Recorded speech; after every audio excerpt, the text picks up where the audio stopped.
You think you have friends, but people keep you weak. Loyalty is leverage against you, and isolation decides who survives when the masks finally fall. Chapter 1: Shatter the lens. You were taught to see friendship as protection, a circle, a shield. That lens is wrong and it keeps you manageable. What you call friends is often just a soft enclosure that trains you to negotiate your instincts down to something socially acceptable. It's not connection, it's calibration. Look at how the lens was installed. From early on, you were rewarded for fitting in, punished for standing alone. Agreement was framed as maturity. Loyalty was framed as virtue. Silence was framed as peace. Every one of those lessons served the same outcome: reduce friction, reduce threat, reduce the individual. A man who needs the group's approval will never challenge the group's direction. That's not morality, that's design. Under this lens, being alone feels like failure. Isolation feels like danger. You interpret distance as loss, not as positioning. So you cling. You maintain access. You tolerate behavior you would never accept if you weren't afraid of being cut off. The lens makes you believe connection equals safety, when in reality it often equals surveillance. Friendship, as commonly practiced, is not mutual elevation. It is mutual monitoring. You are watched for deviation, for ambition, for changes that might disrupt the hierarchy. The moment you grow sharper, quieter, more selective, the system reacts. Jokes turn into questions. Questions turn into concern. Concern turns into pressure. You've changed is not an observation, it's a warning shot. This is the first crack you must force into the lens. Groups do not exist to make you sovereign. They exist to stabilize themselves. Anything that threatens that stability is neutralized or expelled, not out of malice, but out of instinct. Human clusters behave like organisms. They protect the body, not the cell. You were told that being good keeps you safe, reliable, available. That goodness is actually predictability, and predictability is exploitable. When people know your patterns, your values, your guilt triggers, they can pull you back into line without force. A look, a comment, a reminder of history. The lens makes you confuse this with care. Now understand the inversion. Distance creates clarity. Silence creates leverage. Unavailability creates respect or reveals contempt. When you step back, you don't lose people. You expose their function. Some disappear because they were feeding on access. Some become hostile because they lost control. A few remain neutral. Very few become valuable. This chapter is not asking you to hate people. Hate is emotional noise. It keeps you reactive. What you need is detachment, cold, surgical detachment. The ability to observe without participating. To see behavior without narrating it as loyalty or betrayal. To recognize that most social bonds are not forged in strength, but in mutual weakness. The lens you are shattering told you that survival is collective. That is only true for the weak. For the strong, survival is selective. You choose proximity the way a strategist chooses terrain. High ground only, clear exits, no unnecessary exposure. When you remove the lens, you stop asking, who likes me? You start asking, who benefits from my presence? You stop proving yourself. You start pricing access. You stop explaining absences. You let absence speak. This shift is uncomfortable because it kills an old identity. The agreeable man, the dependable one, the good friend. That identity was never protecting you. It was keeping you visible, predictable, and available. In the next chapter, we will dissect the exact psychological machinery that makes this trap feel virtuous while it drains your leverage.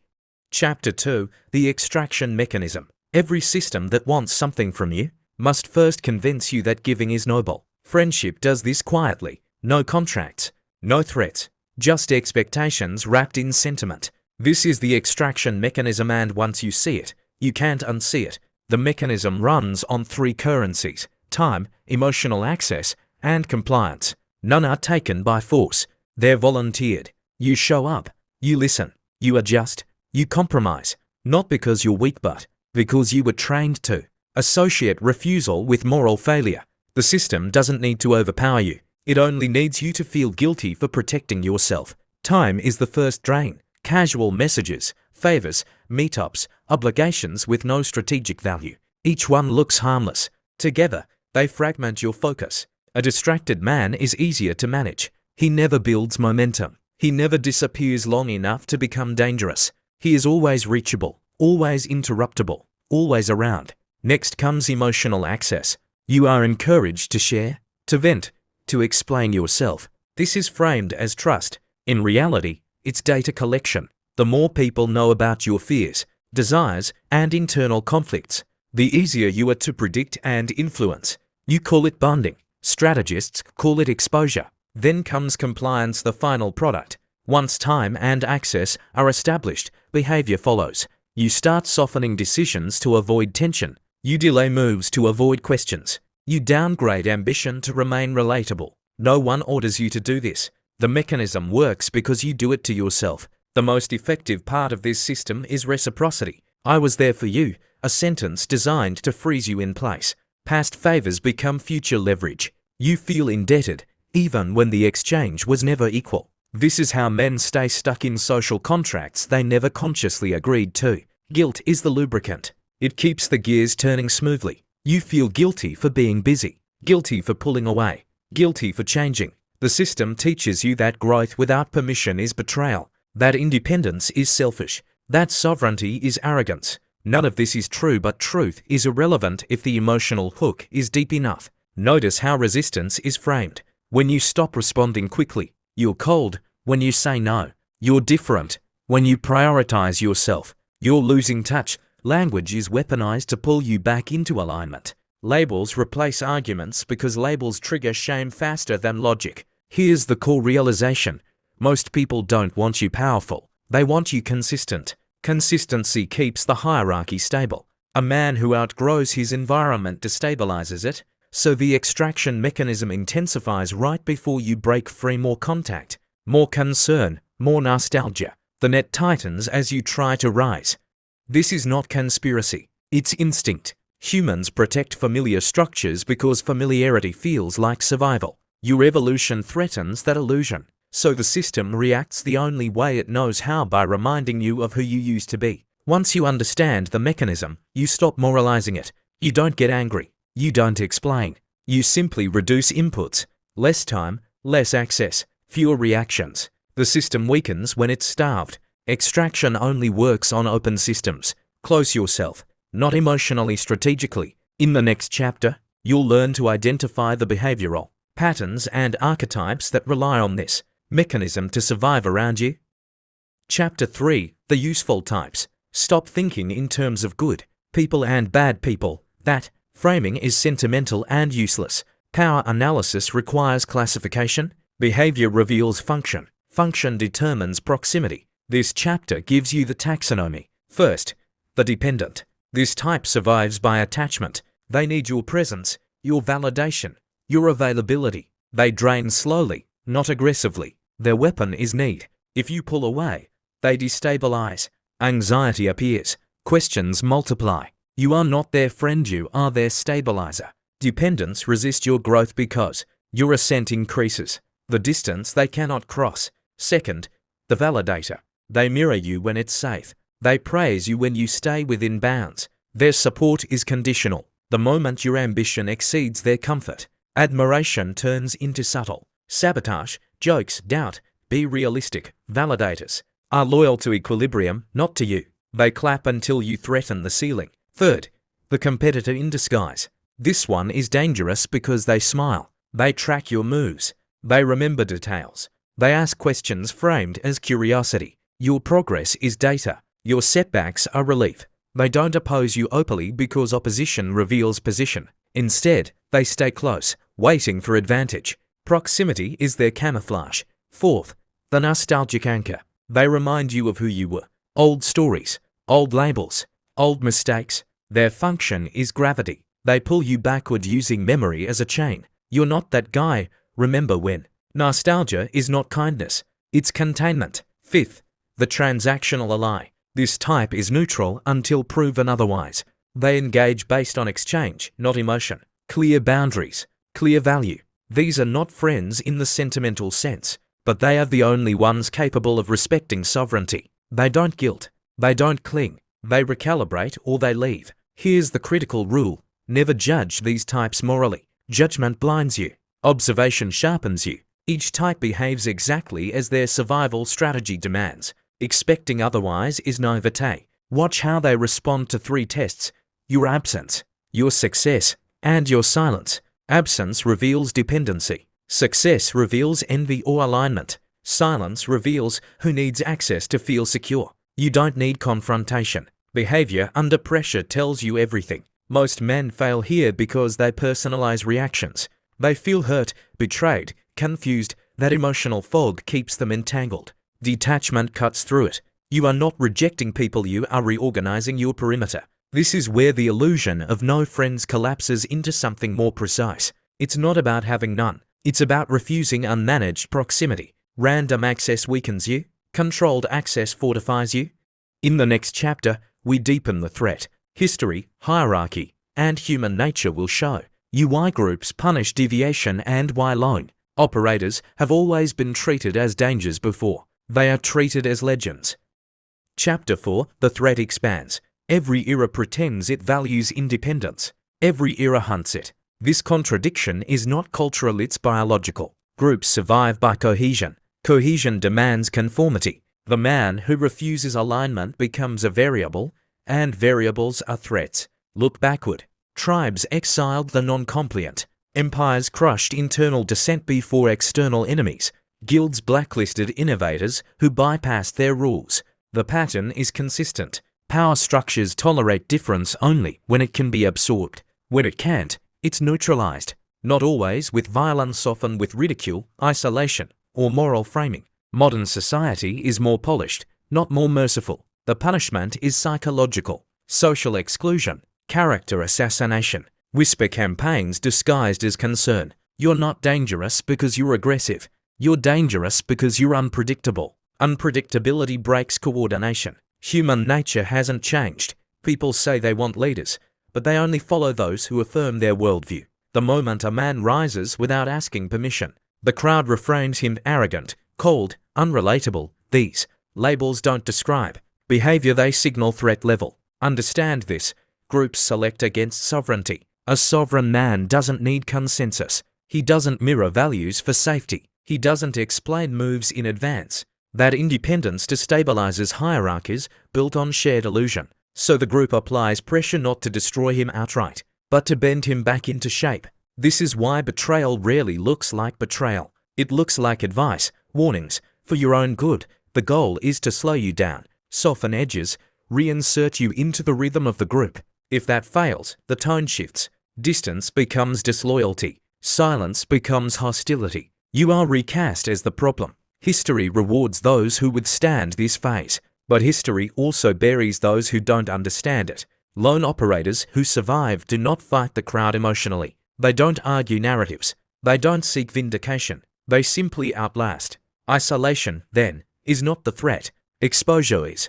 A man who stands alone but visible becomes a target. A man who stands alone and unreadable becomes a rumor. Rumors have no teeth. This chapter is not romanticizing solitude. It's clarifying the environment. You are not moving through a neutral field. You are moving through a selection process. Those who adapt gain leverage. Those who cling to belonging are selected out. The mistake most men make is reacting too early, announcing shifts, declaring independence, broadcasting resentment. That invites correction. The smarter move is silent recalibration. Withdraw without drama. Advance without witnesses. In the next chapter, you will learn the strategic response, how to move differently without triggering containment, how to restructure behavior so power accumulates quietly instead of provoking resistance.